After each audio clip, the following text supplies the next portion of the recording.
Good morning po. Kamusta na po kayo? Purihin ng Panginoon. Morning. Isa na namang edisyon ng Morning Devotion ang ating matutunghayan buhat po sa ating pinakamamahal na iglesia, ang Crossroad United Methodist Church. I hope na kayo ay nasa mabuting kalagayan. I pray na patuloy ninyong nararanasan ang presensya, ang kabutihan ng katapatan ng ating Panginoon. Ang aking pong share sa umagang ito para sa ating Morning Devotion ay makikita natin sa John chapter 15 verse 5. Ganito ang sinasabi: Ako ang puno ng ubas at kayo ang mga sanga. Ang nanatili sa akin at ako sa kanya ay siyang magbubunga ng sagana, sapagkat wala kayong magagawa kung kayo'y hiwalay sa akin. So ang title po ng ating morning devotion sa umagang ito ay Connection. So kapag pinag-uusapan ng connection with Jesus, ang agad sumisagi sa ating isipan ay ang John chapter 15 verse 1 to 15. So ano po ba ang itinuturo nito sa bawat isa sa atin?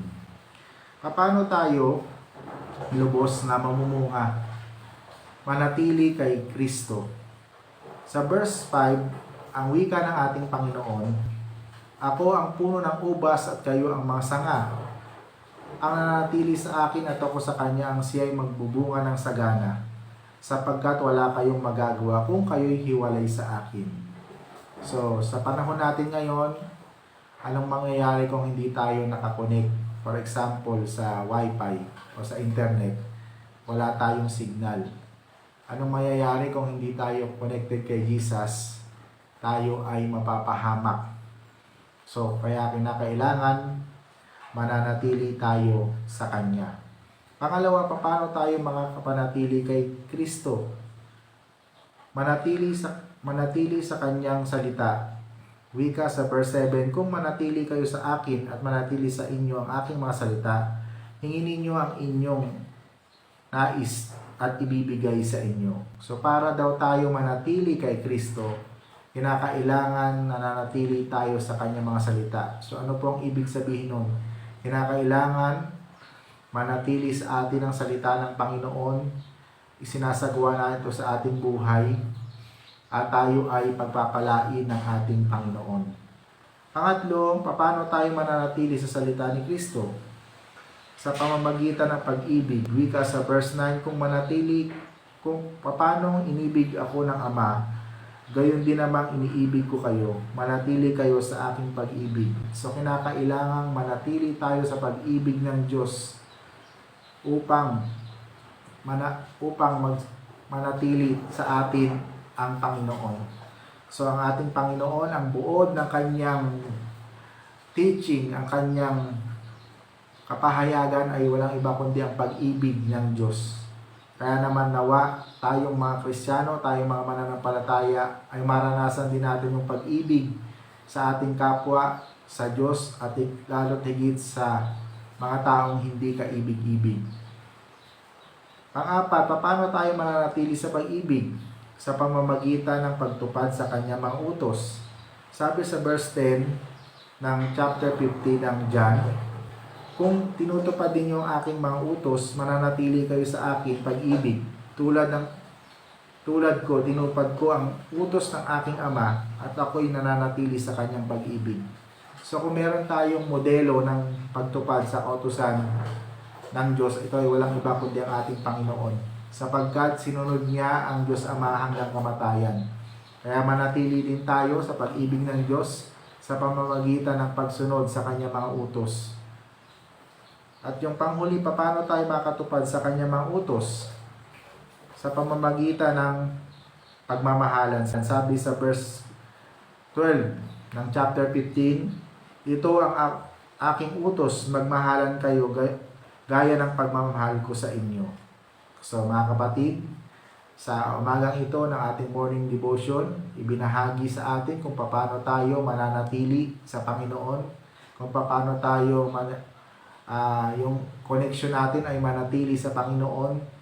Kaya nawa ay maisagawa natin ito ng may katapatan upang ang Diyos ay patuloy na malugod sa bawat isa sa atin. Purihin ang Panginoon. Tayo ay manalangin. Aming Diyos na makapangyarihan sa lahat, salamat po sa umagang ito. Salamat po dahil muli mo kaming kinatagpo para sa aming morning devotion para sa umagang ito.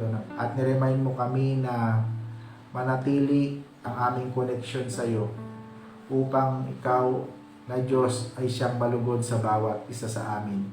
Pinagpipray ko po sa iyo ang mga kapatid namin na nasa lanta ng Bagyong Christine. Ikaw po ang mag-intervene sa bawat isa sa kanila at maranasan nila yung iyong proteksyon, yung iyong pag-iingat sa kanila. Pinagpipray ko rin sa iyo ang lahat ng mga nakikinig sa umagang ito. Salamat po sa kanilang mga buhay, anuman po ang kanilang panalangin, bigyan niyo po ng katuparan. Patuloy niyo po kaming ingatan sa kabuuan ng araw na ito. At maranasan namin lagi ang manatili sa iyong presensya, sa iyong kaluwalhatian. Tulungan niyo kami, Panginoon. Alam namin maraming mga hadlang, maraming mga obstacle upang maputol ang connection namin sa iyo, especially ang kasalanan. Kaya tulungan mo kaming iwaksin namin ito sa aming mga buhay at ikaw po ang siyang maging sentro ng aming mga buhay. Samahan niyo kami sa kabuuan ng araw na ito. Huwag niyo po kaming iiwan at huwag niyo po kaming pababayaan. Pinagpipray ko rin sa iyo ang mga kapatid namin na humihingi ng maayos at magandang kalusugan. Pagalingin niyo po sila sa kanilang karamdaman. At pinagpipray din namin sa iyo ang nanay ni Kuya Egay, Ansa. Tulungan niyo po siya, Panginoon. At ikaw ang kanyang maranasan sa mga oras na ito. Marami pong salamat sa naging katagumpayan ng Maya Wide Convocation sa Baguio. Pagpalain niyo po ang inyong mga lingkod, ang mga pastor at diakonesa, at nawa patuloy namin may paglingkod ang aming mga buhay na naayon sa iyong kalooban. Ito po, dakilang Diyos, ang aming panalangin sa matamis na pangalan ni Jesus na aming Panginoon. Amen. Yan, natapos na naman tayo sa ating morning devotion. Napakabilis po ng panahon. At nawa, tulad ng ating pinag-aralan, manatili yung connection natin sa ating Panginoon. Mula po sa Crossroad United Methodist Church, na po ang lingkod, Pastor Moses, lagi nagsasabing ang Diyos ay laging mabuti, hindi lamang noon, ngayon at sa mga darating pang panahon. Hanggang sa muli, God bless everyone. Paalam!